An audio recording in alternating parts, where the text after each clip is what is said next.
చేస్తున్నారు. ఆ టైంలో మాసిదోనియా నుండి సీలయు తిమోతియు వచ్చారు. సీలయు తిమోతిని మాసిదోనియా సంఘంలో వాళ్ళ దగ్గర ఉంచింది ఎవరంటే పౌలు గారే ఉండమన్నాడు. అక్కడ వాళ్ళని బలపరిచారు. అక్కడి నుంచి మిషనరీ ఈ సేవ కొరకు కొంత సహకారాన్ని తీసుకొచ్చారు. జాగ్రత్తగా వినాలి మీరు.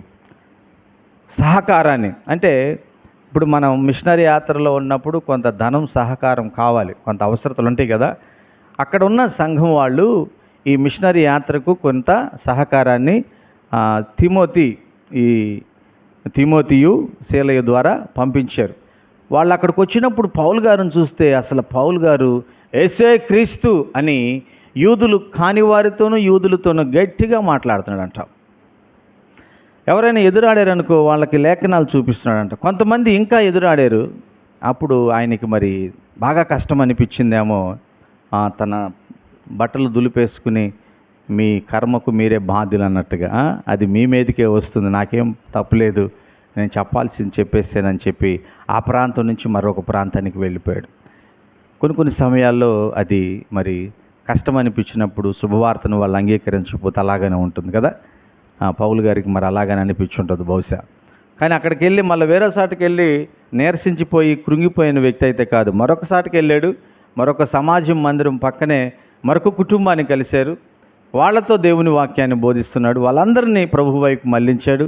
వాళ్ళు అనేక మంది యేసుక్రీస్తుని రక్షకునిగా అంగీకరించి బాప్తిసాలు పొందుకున్నారు.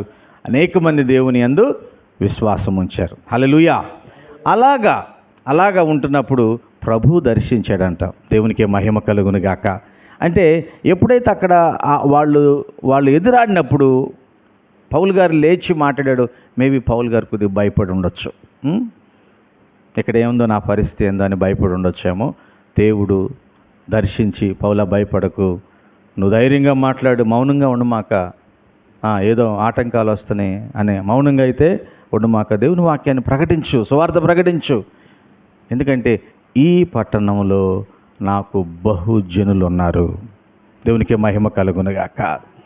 ప్రియ దేవుని బిడ్డలారా, కొన్ని సమయాల్లో మనం సువార్త చెప్పడానికి మంచి పని చేయడానికి వెనకాడుతూ ఉంటాం. భయపడొద్దు అని దేవుని ఆత్మ పౌలుని ప్రేరేపించింది. మనల్ని కూడా పరిశుద్ధాత్మ దేవుడు ఆ విధంగా ప్రేరేపిస్తాడు. ఆ ప్రేరణకు మనం లోబడి ముందుకు సాగేవారిగా ఉండాలి. ఎంతకాలం ఉండాడంటే సంవత్సరన్నర ఉండాడు. ఎవరితో మరి వారితో పాటు అకుల్లా ప్రిస్కుల్లా ఉన్నారు. అకుల్లా ప్రిస్కుల్లా పౌలు గారికి చేసిన పరిచర్య అంత కాదండి, అంత కాదు. మరి పౌలు గారిని వారితో పాటు వారి కుటుంబంలో ఒక వ్యక్తిగా 18 నెలలు ఆయన ఉపచర్య చేస్తూ వచ్చారు. 18 నెలలు మరి ఆయన బట్టలు ఉతుకుండొచ్చు కదా. 18 నెలలు ఆయన ప్లేట్ను కూడా కడిగి ఉండొచ్చు కదా. ఎంత పరిచర్య చేశారు, దేవుని సేవకునికి ఎంత పరిచర్య చేశారు. ఈనాడు మరి చాలా చోట్ల ఇది ఏమైపోయిందంటే కనుమరుగైపోతుంది. సేవకులకి, సేవ చేసేవారికి నిజంగా సంఘం కొరకు, దేవుని రాజ్యం కొరకు ముందుకెళ్ళే వారికి ప్రోత్సాహం కాదు, కానీ చాలామంది ఆటంకాలుగా అడ్డుబండలుగా నిలబడుతున్నారు. చూడండి, ఇక్కడ 18 నెలలు కాదండి, ఇంకా ఎక్కువే. అంటే దేవుడు తనతో మాట్లాడిన కానించి 18 నెలలను రాసి ఉంది. మరి అంతకుముందు పౌలు గారు కొరింథీలో ఎంతకాలం ఉన్నాడనేది మనకి ఎక్కడ రాసి లేదు. అంతకాలం దేవుని వాక్యాన్ని ప్రకటించడానికి ఒక కుటుంబం పౌలు గారికి ఓ చక్కటి ప్రోత్సాహాన్ని అందించినట్లుగా మనం చూడవచ్చు. 12వ వచనం, గల్లియోను అకయ్యకు అధిపతిగా ఉన్నప్పుడు యూదులు ఏకీభవించి పౌలు మీదకి లేచి న్యాయపీఠం ఎదుటకు అతను తీసుకుని వచ్చి, వీడి ధర్మశాస్త్రమునకు వ్యతిరేక్తముగాను దేవుని ఆరాధించుటకు జనులు ప్రేరేపించుతున్నానని చెప్పి పౌలు నోరు తెరిచి మాట్లాడబోగా గల్లియోను, యూదులారా, ఇది ఒక అన్యాయము కానీ చెడ్డ నేరము కానీ అయిన ఎడల నేను మీ మాట సహనముగా వినుట న్యాయమే.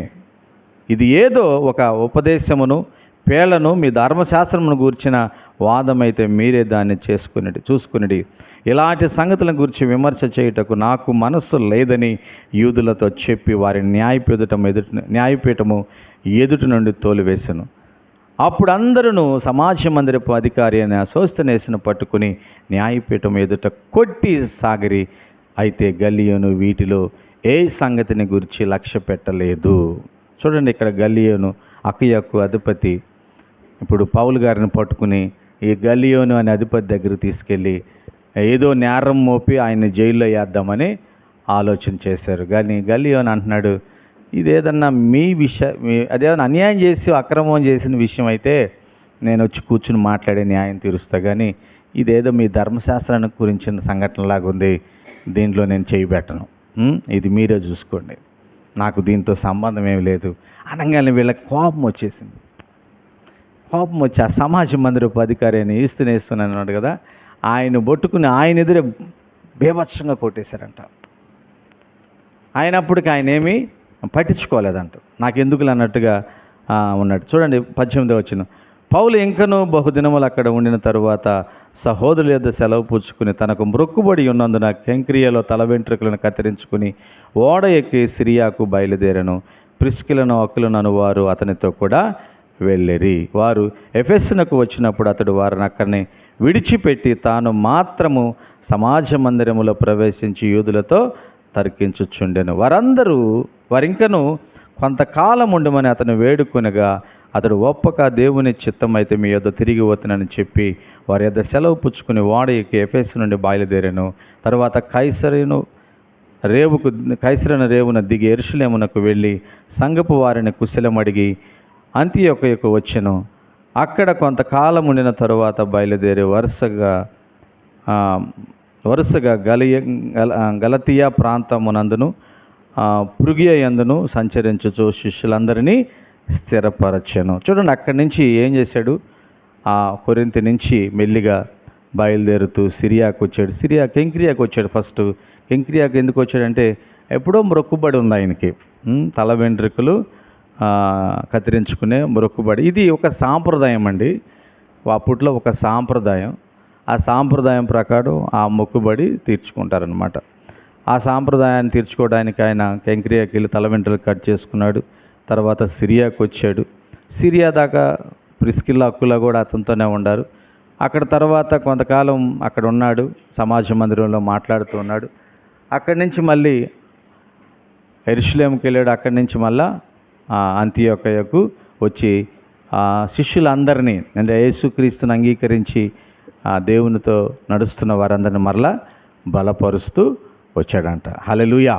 అంటే 18వ వచనం 22వ వచనం వరకు ఆ మిషనరీ ప్రయాణం, రెండవ మిషనరీ ప్రయాణం పూర్తయిపోయింది. ఇప్పుడు మూడవ మిషనరీ ప్రయాణం 23 నుంచి ప్రారంభం అన్నమాట. ఇక్కడ మరొక వ్యక్తి మనకు కనపడతాడండి. ఆయన పేరే అపోల్లో. మీరు ఇక్కడ కాకుండా అపోల్లో అనే పేరు మరి అక్కడ నేను విన్నారా? మనం పత్రికల్లో మీకు ఏమైనా జ్ఞాపకం వస్తుందా? అపోల్లో ఎప్పుడైనా గుర్తొచ్చిందా? చూడండి, మీకు చూపిస్తాను. 1 కొరింథీ 1వ అధ్యాయం 12వ వచనం మీకు చాలా బాగా గుర్తుండే వచనం అది. మీలో ఒకడు నేను పౌలు వాడను, నేను అపోల్లో వాడను, మరి ఒకడు నేను కేఫా వాడను, ఇంకొకడు నేను క్రీస్తు వాడనని చెప్పుకొనుచున్నారు. అంటే ఇక్కడ ఒక విషయాన్ని చెప్పడానికి పౌలు గారు మాట్లాడుతున్నారు. అంటే ఒక టీమ్స్ కట్టారు. కొరింథీలో ఉండే సంఘంలో టీములుగా ఉండారు. సంఘాల్లో గ్రూపులు ఏర్పడతారు కదండి. మా గ్రూప్ ఒకళ్ళు, వాళ్ళ గ్రూప్ ఒకళ్ళు అని పాస్టర్ గారికి సంబంధం లేకుండా గ్రూపులు వస్తాయి. అలా గ్రూపులు అయ్యారు అక్కడ. ఆ గ్రూపుల్లో అపోల్లో గ్రూప్ కూడా ఒకటి ఉంది. అపోల్లో గ్రూప్ కూడా. అందుకే 3వ అధ్యాయం 1 కొరింథీలో కూడా అంటాడు పౌలు గారు ఒక మాట, నేను పౌలు వాడను, మరి ఒకడు నేను అపోల్లో వాడనని చెప్పినప్పుడు, అపోల్లో వాడనని అని చెప్పినప్పుడు మీరు ప్రకృతి సంబంధమైన మనుషులు కారా? అపోల్లో ఎవడు, పౌలు ఎవడు? పరిచారకులే కదా, అందరూ పరిచారకులే కదా. జాగ్రత్తగా వినండి, మీరు అట గ్రూపులు ఉండమాకండి. అంటే నేను అనుకుంటాను, ఇక్కడికి వచ్చినప్పుడు అపోల్లో అనే వ్యక్తి ఒక ధర్మశాస్త్రంలో ప్రావీణ్యత కలిగిన వ్యక్తి. అంటే ధర్మశాస్త్రం గురించి తెలుసు, యేసుక్రీస్తు గురించి తెలుసు, కానీ ఇంకా యేసుక్రీస్తు గురించిన వివరణ పెద్దగా తెలియదు ఈ అపోల్లోకి. కానీ ఆ వివరణ తెలిసిన తర్వాత కొరింథీలో ఆయన యొక్క ప్రభావితం ఎలా చేశాడంటే జనాల్ని, ఆయనకు కొంతమంది ఫ్యాన్స్ కూడా వచ్చేసి ఉంటారు బహుశా. అంత గొప్ప ప్రావీణ్యతను సంపాదించుకున్నాడు. దేవునికి మహిమ కలుగును గాక. హల్లెలూయా. ఇంత గొప్ప ప్రావీణ్యత సంపాదించుకోవడానికి, దేవునికి మహిమకరంగా తను వాడబడటానికి కారకులు ఎవరో తెలుసా? పౌలు గారికి మరి సంవత్సరంన్నర కంటే ఎక్కువ ఉపచర్య చేసిన అకుల ప్రిస్కుల అనే దంపతులు. పౌలు గారికి మరి తన పడుకునేటప్పుడు పక్క వేసి తీసి, తన భోజనం చేసిన ప్లేట్లు కడిగి, తన బట్టలు ఉతికి, ఇంచుమించు సంవత్సరంన్నర మీద ఎక్కువే ఉపచర్య చేస్తూ ఆయన దగ్గర నేర్చుకుంటూ, వీళ్ళు నేర్చుకుంటూ బహుభక్తి కలిగిన వారిగా ఎదిగిన ఈ గొప్ప దంపతులు ఒక ధర్మశాస్త్రములో ప్రావీణ్యత కలిగిన అపోల్లోకి ట్రైనింగ్ ఇచ్చారు. ఇంటికి తీసుకెళ్ళి చూడండి, అక్కడ బైబిల్లో ఉంటుంది. అలెగ్జాంద్రియా వాడైన అపోల్లో అను ఒక యూదుడు ఎఫెస్సుకు వచ్చెను. అతడు విద్వాంసుడును లేఖనముల యందు ప్రావీణ్యుడై ఉన్నాడు. లేఖనముల యందు ధర్మశాస్త్రంలో అతడు ప్రభు మార్గం విషయమై ఉపదేశము పొంది తన ఆత్మయందు తీవ్రపడి యోహోను బాప్తిసం మాత్రమే తెలుసుకునిన వాడైనను యేసును గూర్చిన సంగతులను వివరముగా చెప్పి బోధించుచు సమాజ మందిరంలో ధైర్యముగా మాట్లాడారంభించెను. ప్రిస్కులను అక్కులను విని అతని చేర్చుకుని దేవుని మార్గము మరి పూర్తిగా అతనికి విశదపరచిరి. చూడండి, దేవుని మీద ఉన్న ఆసక్తి ఎలాగుంటుందో. ఈరోజు ఎలాంటిదంటే, సరిగా మాట్లాడటం తెలియకపోతే, ఆ వ్యక్తికి సరిగా వాక్యం అర్థం కాకపోతే, ఏదైనా తప్పు మాట్లాడితే 4 రాళ్ళు వేసి తప్పు చూపించి వెళ్ళిపోయేవాళ్ళు, నింద చూపించి వెళ్ళిపోయేవాళ్ళు చాలామంది కనపడుతున్నారు. కానీ ఈ అకుల ప్రిస్కుల, అయ్యో ఈయన మంచిగా మాట్లాడుతున్నాడు, చాలా చక్కగా ఉంది, కానీ ఈయనలో ఏదో కొద్దిగా తక్కువ ఒకటి ఉంది, ఆ తక్కువ అయిన దాన్ని మనం నేర్పిద్దాం అనని ఆయన్ని పిలిచినప్పుడు ఆయన కూడా ఎంత మంచి విధేయుడో చూడండి. నాకు బాగా తెలుసు, మీరేముంది పౌలు దగ్గర జస్ట్ విశ్వాసులుగా ఉన్నారు, నేను మీ ఇంటికి ఎందుకు రావాలి అని ఆయనేమి పెడచెవిని పెట్టలేదు. కానీ ఆయన కూడా విధేయుడై వారితో పాటు ఉండి కొంతకాలం నేర్చుకున్నాడంట దేవుని మార్గం గురించి. అంటే ఈయనకి ధర్మశాస్త్రమే తెలుసు, ఈయనకి యోహోను బాప్తిసం మాత్రమే తెలుసు. కానీ ఈయనకి యోహోను కంటే గొప్ప బాప్తిసం ఒకటి ఉంది. ఏంటది? ఆత్మీయ బాప్తిసం, అగ్ని బాప్తిసం, పరిశుద్ధాత్మ యొక్క బాప్తిసం. ఇది తెలియదు కదా. ఇదిగో నేను మీకు నీళ్లతో బాప్తిసం ఇస్తున్నా, వెనక వచ్చేవాడు మీకేమిస్తాడు? అగ్నితో బాప్తిసము ఇస్తాడు. ఆయన చేతిలో ఉన్నది. యోహోను చెప్పిన మాటే కదా ఇది. అంటే యోహోను ఇచ్చే బాప్తిసం పశ్చాత్తాపడి మారు మనసు పొందండి, పాపక్షమాపణ పొందండి అనే దానికి ఆయన బాప్తిసం ఇచ్చాడు. అంతవరకే ఆయనకు అర్థమయ్యింది, అంతవరకే క్రీస్తుని గురించి బోధిస్తున్నాడు.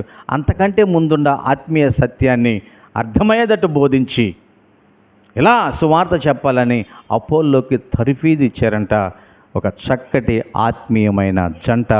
వారి పేరే అకుల ప్రిస్కుల. దేవునికి మహిమ కలుగునుగాక. ప్రియ సోదరుడా, సహోదరి, ఇలా ఒక మంచి కుటుంబంగా మనం ఉండాలి కదా సంఘంలో. ఇలా ఒక మంచి కుటుంబంగా పరిచర్య చేస్తూ, ఉపచర్య చేస్తూ, నేర్చుకుంటూ, నేర్పిస్తూ ఉండాలి.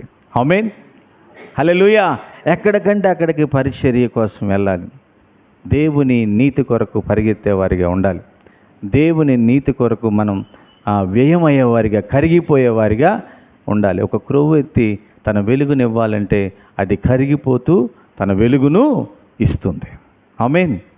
మన జీవితం యేసు కోసం అనేక ప్రాంతాలని వెలిగించాలి. కొన్ని చీకటి బ్రతుకులు మార్చాలంటే మనం వ్యయం అవ్వాలి, మనం కరగాలి, కొంతమందిని మనం వెలిగించాలి. అపోల్లో వెలిగించబడ్డాడు, కొరింథీ పట్టణంలో బహుబలముగా వాడబడ్డాడు. దానికి కారణం అకుల ప్రిస్కుల్లా. దేవునికి మహిమ కలుగును గాక. ఆ తరువాత తనకు ఒక ఆసక్తి వచ్చిందంట. ఆ తరువాత అతడు అక్కయ్యకు పోయదలచినప్పుడు, ఆ నుంచి నేను అక్కయ్యకి వెళ్తానంటే అతనిని చేర్చుకొనవలనని సహోదరులకు ప్రోత్సాహపరచుచు అక్కడి శిష్యులకు రాసిరి. అతడక్కడికి వచ్చి కృపచేత విశ్వసించిన వారికి చాలా సహాయము చేసెను.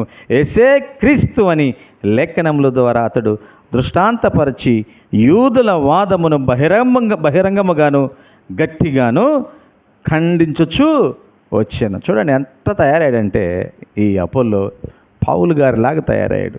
పౌలు గారు కూడా అంతే, కాదండి యేసుక్రీస్తు ఎట్ట అవుతాడండి అని అంటే, లేదు యేసే క్రీస్తు అని తీసుకురా, నీ దగ్గర ఏముందో ఆధారం, ఇదిగో నా దగ్గర ఉన్న ఆధారం అని లేఖనాల్లో గుండా గట్టిగా వాదిస్తూ దాన్ని ఖచ్చితంగా నిరూపించేవాడు పౌలు గారు. అదేవిధంగా అపోల్లో కూడా అలా నిరూపించాడంట. చూడండి, ఆ వ్యక్తికి ట్రైనింగ్ ఇవ్వటమే కాదు, తెలియచేయటమే కాదు, ఆ వ్యక్తి అకయ్యకి వెళ్తానంటే అకయ్యలో ఉన్న క్రైస్తవులకు లెటర్ రాశారంట, కబురు చేశారు.